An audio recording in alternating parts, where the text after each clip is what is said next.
Hello, seniors. Just had a little coffee. We're at chapter 17 called Little Faithful. Not sure how much I'll get to read because pretty soon it's time for live. The live is at 3 today, for it is Sunday. Hope you're having a good day. For a week, the amount of virtue in the old house would have supplied the neighborhood. It was really amazing, for everyone seemed in a heavenly frame of mind, and self-denial was all the fashion. Relieved of their first anxiety about their father, the girls insensibly relaxed their praiseworthy efforts a little and began to fall back into their old ways. They did not forget their motto, but hoping and keeping busy seemed to grow easier, and after such tremendous exertions they felt that endeavor deserved a holiday and gave it a good many. Joe caught a bad cold, though, through neglecting to cover the shorn head enough, and was ordered to stay at home till she was better, for Aunt March didn't like to hear people read with cold in their heads.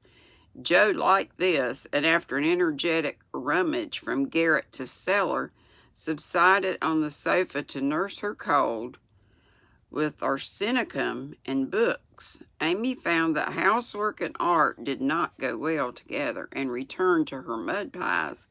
Meg went daily to her kingdom and sewed, or thought she did,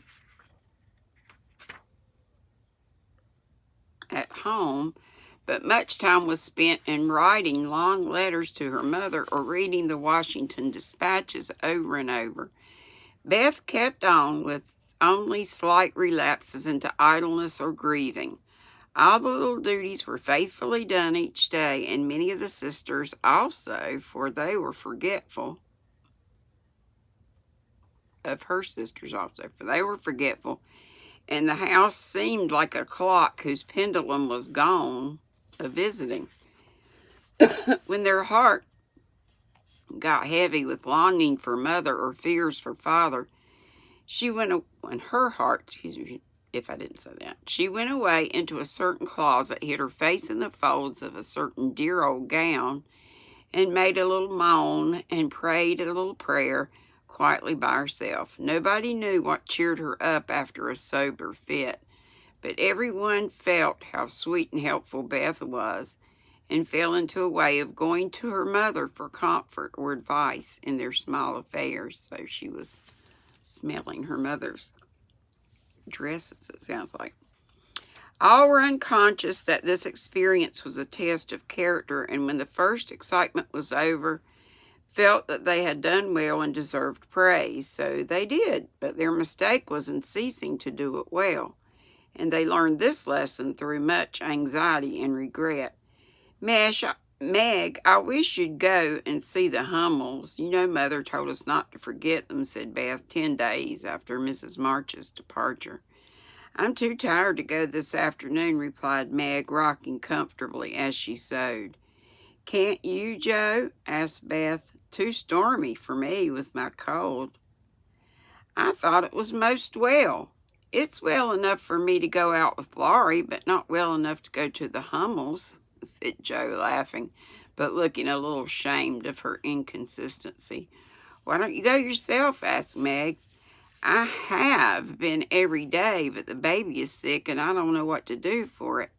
Mrs. Hummel goes away to work, and Lottchen takes care of it, but it gets sicker and sicker, and I think you or Hannah ought to go. Beth spoke earnestly, and Meg promised she would go tomorrow.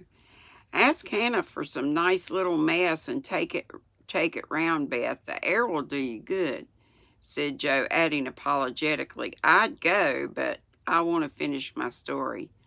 My head aches and I'm tired, so I thought maybe some of you would go, said Beth. Amy will be in presently, and she'll run down for us, suggested Meg. Well, I'll rest a little and wait for her. So Beth lay down on the sofa, and the others returned to their work, and the Hummels were forgotten. An hour passed. Amy did not come. Meg went to her room to try on a new dress. Joe was absorbed in her story, and Hannah was sound asleep before the kitchen fire. When Beth quietly put on her hood, filled her basket with odds and ends for the poor children, and went out into the chilly air with a heavy head and a grieved look in her patient eyes, it was late when she came back, and no one saw her creep upstairs and shut herself into her mother's room. Half an hour after, Joe went to Mother's closet for something, and there found Beth sitting on the medicine chest, looking very grave with red eyes and a camphor bottle in her hand. "Christopher Columbus, what's the matter?" cried Joe as Beth put out her hand as if to warn her off and asked quickly, "You've had the scarlet fever, haven't you?" "Years ago, when Meg did." "Why?" "Then I'll tell you. Oh, Joe, the baby's dead." "What baby?" "Mrs. Hummel's. It died in my lap before she got home," cried Beth with a sob. "Oh, it's terrible." "My poor dear, how dreadful for you. I ought to have gone," said Joe, taking her sister in her arms as she sat down in her mother's big chair with a remorseful face. "It wasn't dreadful, Joe, only so sad. I saw in a minute that it was sicker, but Lochin said her mother had gone for a doctor, so I took baby and let Lottie rest. It seemed asleep, but all of a sudden it gave a little cry and trembled, and then lay very still. I tried to warm its feet, and Lottie gave it some milk, but it didn't stir. I knew it was dead." "Don't cry, dear. What did you do?" "I just sat and held it softly till Mrs. Hummel came with the doctor. He said it was dead and looked at Heinrich and Mina, who have got sore throats. 'Scarlet fever, ma'am. Ought to have called me before,' he said crossly. Mrs. Hummel told him she was poor and had tried to cure baby herself, but now it was too late, and she could only ask him to help the others and trust to charity for his pay. He smiled then and was kinder, but it was very sad, and I cried with him till he turned round all of a sudden, told me to go home and take belladonna right away or I'd have the fever." "No, you won't," cried Joe, hugging her close with a frightened look. "Oh, Beth, if you should get sick, I never could forgive myself. What shall we do?" "Don't be frightened. I guess I shan't have it badly. I looked in Mother's book and saw that it begins with a headache, sore throat, and queer feelings like mine, so I did take some belladonna. And I feel better," said Beth, laying her cold hands on her hot forehead and trying to look well. "Oh, if Mother was only at home," exclaimed Joe, seizing the book and feeling that Washington was an immense way off. She read a page, looked at Joe, felt her head, peeped into her throat, and then said gravely, "You've been over the baby for more than a week, and among the others who are going to have it, so I'm afraid you're going to have it, Beth. I'll call Hannah. She knows all about sickness." "Well, don't let Amy come. She's never had it, and I should hate to give it to her. Can't you and Meg have it over again?" asked Beth anxiously. "I guess not. Don't care if I do. Serve me right, selfish pig, to let you go and stay writing rubbish myself," muttered Joe as she went to consult Hannah. The good soul was wide awake in a minute and took the lead at once, assuring Joe that there was no need to worry. Everyone had scarlet fever, and if rightly treated, nobody died, all of which Joe believed and felt much relieved as they went up to call Meg. "Now, I'll tell you what we'll do," said Hannah when she had examined and questioned Beth. "We'll have Dr. Bangs just to take a look at you, dear, and see that we start right. Then we'll send Amy off to Aunt March's for a spell to keep her out of harm's way, and one of you girls can stay at home and amuse Beth for a day or two." "I shall stay, of course. I'm oldest," began Beth, looking anxious and self-reproachful. "I shall, because it's my fault she's sick. I told Mother I'd do the errands, and I haven't," said Joe decidedly. "Which will you have, Beth? There ain't no need of but one," said Hannah. "Joe, please," and Beth leaned her head against her sister with a contented look which effectually settled that point. "I'll go and tell Amy," said Meg, feeling a little hurt, yet rather relieved on the whole, for she did not like nursing, and Joe did. Amy rebelled outright and passionately declared that she had rather have the fever than go to Aunt March. Aunt March. Meg reasoned, pleaded, and commanded, all in vain. Amy protested that she would not go, and Meg left her in despair to ask Hannah what should be done. Before she came back, Laurie walked into the parlor to find Amy sobbing with her head in the sofa cushions. She told her story, expecting to be consoled, but Laurie only put his hands in his pocket, walked around the room, whistling softly as he knit his brows in deep thought. Presently he sat down beside her and said, in his most wheedlesome tone, "Now be a sensible little woman and do as I say. No, don't cry, but hear what a jolly plan I've got. You go to Aunt March's, and I'll come and take you out every day, driving or walking, and we'll have capital times. Won't that be better than moping here?" "I don't wish to be sent off as if I was in the way," began Amy in an injured voice. "Bless your heart, child, it's to keep you well. You don't want to be sick, do you?" "No, I'm sure I don't, but I dare say I shall be, for I've been with Beth all the time." "That's the very reason you ought to go away at once, so that you may escape it. Change of air and care will keep you well, I dare say. Or, if it don't entirely, you will have the fever more likely. I advise you to be off as soon as you can, for scarlet fever is no joke, miss." "But it's dull at Aunt March's, and she's so cross," said Amy, looking rather frightened. "It won't be dull with me popping in every day to tell you how Beth is and take you out gallivanting. The old lady likes me, and I'll be as clever as possible to her, so she won't peck at us whatever we do. Will you take me out in the trotting wagon with Puck, on my honor as a gentleman? And come every single day? See if I don't. And bring me back the minute Beth is well, the identical minute. And go to the theater, truly? A dozen theaters, if we may." "Well, I guess I will," said Amy slowly.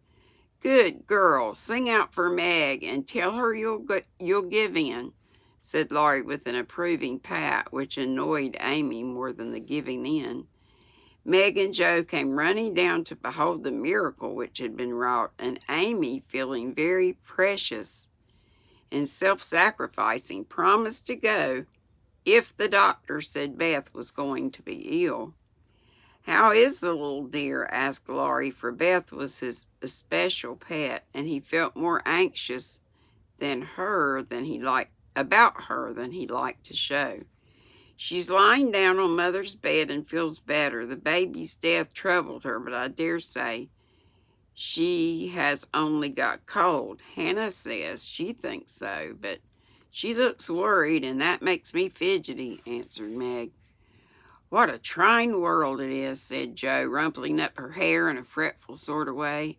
"No sooner do we get out of one trouble than down comes another. There don't seem to be anything to hold on to when Mother's gone, so I'm all at sea.